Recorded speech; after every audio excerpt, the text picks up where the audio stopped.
Marcus Rashford, The Breakfast Club Adventures. Chapter 1. Marcus pushed open the doors to the canteen and strode into the breakfast club. The room was bright, airy and warm, filled with the sounds of kids talking loudly.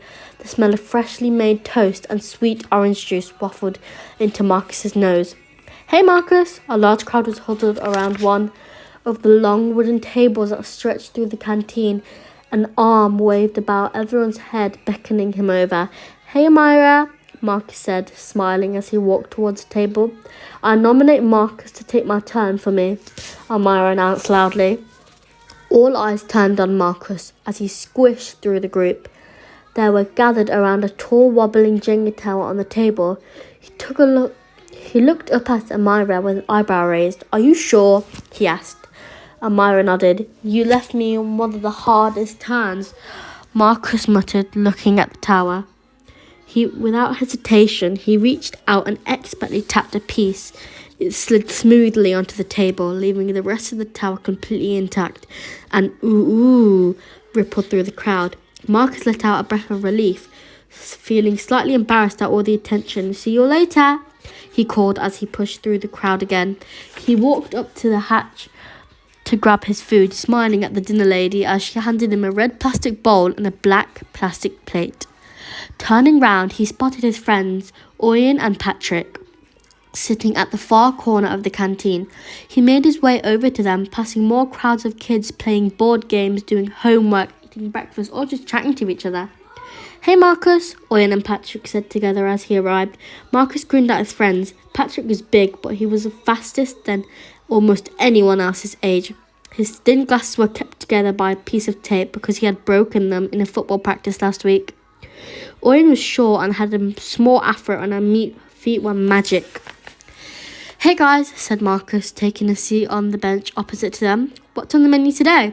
Patrick asked. "Toast and Weetabix," Marcus replied, grinning. "Only the best fuel for me." He gave a quick thumbs up. "Yeah, on Weetabix days, you're like a football machine," during lunch break. "Almost as good as me," Owen said, punching him slightly on the arm. Marcus' smile slipped slightly. He felt bad because he was going to have to make up another excuse to get out of playing with Owen and Patrick at lunch today. He just hadn't been able to play properly since he'd lost his ball. Every time he closed his eyes, he saw it happen. He could see his left foot slipping as his right foot swung towards the football. He could see his toes smashing into the ball at the worst angle possible. He could see the ball whizzing up way over the two backpacks that he had made the goal, way over the head of the goalkeeper, and way over the school fence. And then it was gone. Lost by the building next to school. It had happened more than a month ago, but he could still see it all. "Hey," Owen poked Marcus's forehead gently. "Anyone home?" Marcus blinked hard. "What were we talking about again?" he asked. "You were remembering kicking the ball over the fence," Patrick said. Marcus sighed. "How did you know?" "Marcus, whenever you go quiet these days, you're thinking about that ball," Owen said. Patrick nodded, taking off his glasses and giving them a good clean before placing them back on his face. "I just know I can't get it back," Marcus muttered. "We walked along the whole fence, Marcus looking through it to see if we could see it," Owen said kindly. "I just wasn't there." "Maybe I just wasn't looking hard enough," Marcus said. "Maybe we should have gone over." "Marcus, you know the rules," Owen said, lowering her voice. "We don't go over the fence. We can't see the ball. It's too risky." "Yeah, you heard Mrs. Miller, right?" said Patrick. Marcus nodded, thinking about their terrifying head teacher. "She's coming down hard on people. It's like getting a red card, but in your school life." Patrick leaned back in his chair. "I heard that some kid from maths club got detention a whole month for going over that fence." "What's so special about the football anyway?"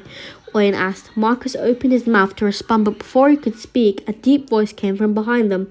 "Ah, here we have our table of young footballers." Marcus turned to see Mr. Addison, one of his favourite teachers, smiling at them, his blue eyes crinkling at the corner.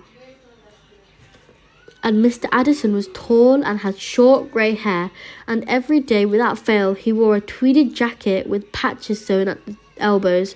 He taught music but often ran the breakfast club too. Not just that, we also had a trumpet player, Patrick said, referring to himself, and a maths person. I'm good at maths.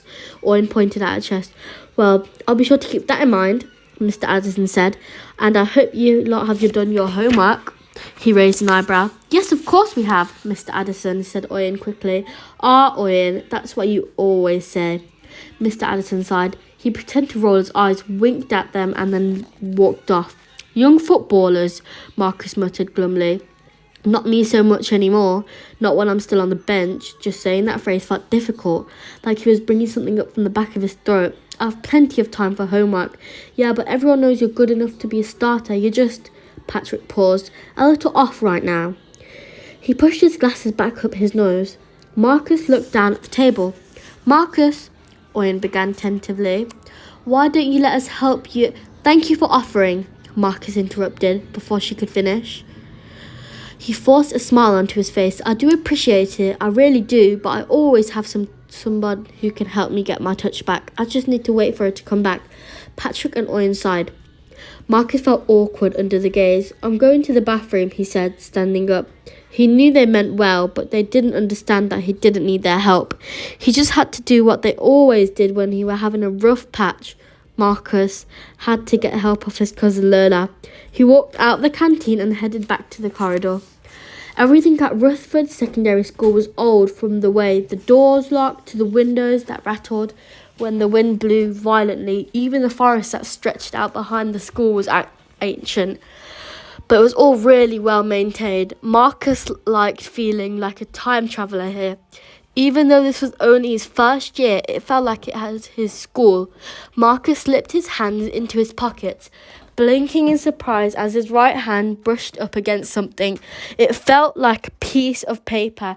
He came to stop in the corridor and pulled it out, staring at it in confusion. Written in well-practiced handwriting were the words, "Do you want to join the BCI?" If it wasn't for the marks that the pen had pressed in the page, Marcus would have thought that the words had come out of printer. The BCI, Marcus frowned. He had no idea what it stood for. He peered down the corridor, searching for the person that had slipped his note. But the hallway was empty.